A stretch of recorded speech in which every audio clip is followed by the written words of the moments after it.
শিশু অপহরণের পর প্রথমে বিহারে গা ঢাকা দেওয়ার চেষ্টা, কিন্তু আন্তঃরাজ্য সীমান্ত সিল করে দেওয়ায় সেই চেষ্টা ব্যর্থ হয়। অপহরণের কয়েক ঘন্টার মধ্যে পুলিশি গতিবিধি বেড়ে যাওয়ায় অপহৃত শিশুর বাবাকে টেলিফোনে মেসেজ পাঠিয়ে হুমকি দেওয়া হয়।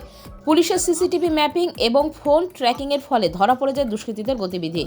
উত্তর দিনাজপুর পুলিশ, বিহার পুলিশ এবং সুন্দরবন পুলিশের সঙ্গে তথ্য আদান প্রদান করে উদ্ধার সম্ভব হয়েছে অপহৃত 7 বছরের শিশুকে। ধৃত অপহরণকারী দুইজনের একজন ইজাজ আহমেদ, অন্যজন মনসুর আলম। ধৃতদের হেফাজত থেকে উদ্ধার হয়েছে একটি পাইপ গান। উত্তর দিনাজপুরের করণদিঘি থানার টুঙ্গিদিঘির কাছে এক ট্রাফিক পুলিশের নজরে পড়ে গিয়ে শিশুকে রাস্তায় ফেলে পালানোর চেষ্টা করে দুষ্কৃতীরা। সেই সময় পিছু ধাওয়া করে তাদের গ্রেপ্তার করা হয়। মুক্তিপণ আদায়ের জন্য শিশুকে অপহরণ, এমনটাই প্রাথমিক অনুমান জেলা পুলিশের। সাংবাদিক বৈঠকে জানালেন মালদা পুলিশ সুপার প্রদীপ কুমার যাদব। কি পাওয়া গেল আজকে 11:10-11:20 মধ্যে একটা খবর হয়েছিল কি একটা 7 বছরের মেয়েকে কিডন্যাপ করে নিয়েছে। তারপর পুলিশ ওখানে পৌঁছেছে। তারপরে ওখানে যে প্রাইমারি আইডেন্টিফাইবল পয়েন্টস আছে, যে যে বাবাকে জিজ্ঞাসাবাদ করা হচ্ছে, যে যার থেকে কিছু ক্লু আমরা পেয়েছিলাম। একটা বাইক আছে পালসার 220, नंबर प्लेट नहीं, और जो एक्यूज আছে ওর কিছু ডেসক্রিপশন আমরা পেয়েছি, আর যে সার্ভাইভার গার্ল আছে ওর কি হিয়ারিং অ্যাপিয়ারেন্স আছে, এটা নিয়ে ফাদার কিছু ডিটেলস এর জন্য আমরা সব টিমসকে ডিবেট করেছি।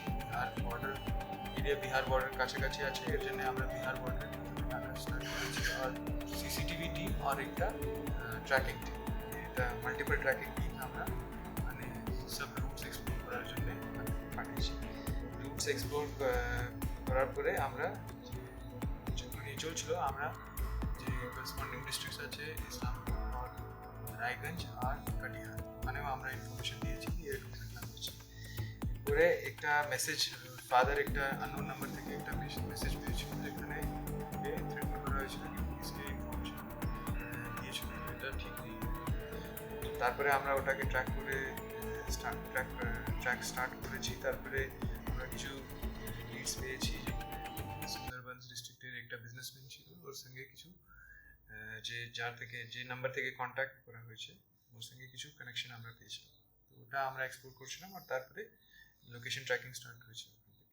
তারপরে আমরা যে সব সিনিয়র ফরমেশনস আছে ওনাকে ইনফর্ম করেছি, আইজিএনবিআর আর যে নর্থ বেঙ্গল জোন, ওখানে এসপি রায়গঞ্জের টিম যে আছে ওর সঙ্গে সব লেভেলসে আমরা কোঅর্ডিনেট করেছি। এসপি লেভেলে, additional SP level, SDPO, DSP, ICOC as well as sub inspector. এর জন্যে আমরা খুব ভালো একটা টিম করে কাজ করতে পেরেছি। যে আপডেটস হয়েছিল ওটা আমরা ওখানেও দিয়েছি। একটা ফোন হয়েছিল যেখানে আমরা একটা যে মেয়ের সঙ্গে কথা হয়েছিল বাবার, তো ওখানে কিছু উইন্ড নয়েজ আমরা পেয়েছিলাম, যার জন্য আমরা কনফার্ম হয়েছিলাম কি এখনো বাইকে আছে, আর হয়তো যে এখানে কোনো ডাইভার্সনের থার্ড পার্সন ইনভলভ নেই, যে টিম নিয়ে গেছে ওর সঙ্গেই কথা হচ্ছে। তো এর জন্যে আমরা কনফার্ম হয়েছিলাম কি আমাকে এই টিমকেই টার্গেট করতে হবে। তো এরপরে রায়গঞ্জ আর 3 জায়গায় নাকা হয়েছিল, রায়গঞ্জ থেকে রায়গঞ্জ, করণদিঘি আর দালকুলা, তারপরে গোয়ালপুকুর আর ইসলামপুরের নাকা হয়েছিল। তো এর জন্যে টিম ওকে আইডেন্টিফাই করেছে, ওখানে ধরে ফেলেছে। আমরা তারপরে জিজ্ঞাসাবাদ ধরে ফেলেছে। এর মধ্যে মেয়েকে ওখান থেকে মোটরসাইকেল থেকে পুশ করে দিয়েছে। প্রথমে আমরা মেয়েকে রেস্কিউ করলাম, তারপরে যে অ্যাকিউজ আছে ওনাকে ধরা হয়েছে। ওখান থেকে ব্যাগ থেকে আমরা কিছু একটা আর্মস পেয়েছি, একটা অ্যামিনিশন পেয়েছি, আর বাকি কিছু সেলো টেপ আর এরকম জিনিসও পেয়েছি ব্যাগে। আর যে বাবার যে আমরা ওকে রুট যে এখন আমরা পেয়েছি কি আগে থেকে মানে চেষ্টা করেছিল কি ওখান থেকে বিহার যাওয়ার জন্য, কিন্তু নাকা পেয়ে ওর রুট ডাইভার্ট করে ইটাহার হয়ে তারপরে তারপরে দিকে যাচ্ছিল। বাকি ইন্টারোগেশনে পাবো।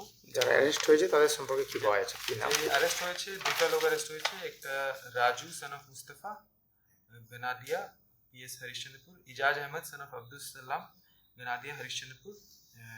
ইজাজ আহমেদ যে আছে ওর একটা লাকি মেডিকেল স্টোর নামের একটা দোকান আছে, আর রাজু যে আছে ওর ল্যান্ড ব্রোকার আছে, আর আমরা জিজ্ঞাসা করবো কি আর কি কাজ করে এখানে। যে মোস্ট ইম্পর্টেন্ট জিনিস ছিল কি আমরা যদি আমরা তাড়াতাড়ি ডিস্ট্রিক্ট বর্ডারে যে নাকা করেছি, যে নাকা চলছিল আগেও চলছিল, এই জন্যে তাড়াতাড়ি এটা করলেই ও ওখান থেকে এসকেপ করতে পারলো না, আর আমরা ওটাকে ট্র্যাক করতে পেরেছি। কেন অপহরণ মনে হচ্ছে? এটা মনিটারি রিজনস প্রাইম অফিসে আমরা পাচ্ছি কি মনিটারি রিজনস জন্য কি ওরা এক্সটর্ট করতে চাইছিল কিছু টাকা, কেন কি যে ভিকটিমের ফাদার আছে ওর একটা বিজনেস আছে, গুড বিজনেসম্যান। তো এখানে ফার্স্ট থিং ওটাই আছে কি আমরা স্পেশালি অ্যালার্ট আছি, ইন্টার ডিস্ট্রিক্ট বর্ডার আর রেগুলার নাকা চেকিং হয়, আর আমরা নাকা ইনফ্রাস্ট্রাকচার আমরা অনেক বাড়িয়ে দিয়েছি, এখনো নতুন তৈরি করছি। কালকে ফরওয়ার্ড হবে? কালকে ফরওয়ার্ড হবে, আমরা পিসি নেব ওর জন্য। আর আমরা मतलब अराउंड 410 আমরা রিকভারি मतलब মেয়েকে রিকভারি করতে পেরেছি within 4 hours we could because of the great coordination between all the units আমরা 4 ঘন্টার মধ্যে অলমোস্ট রিকভারি 4.5 ঘন্টার মধ্যে করতে পেরেছি। Bureau news Bangla Times.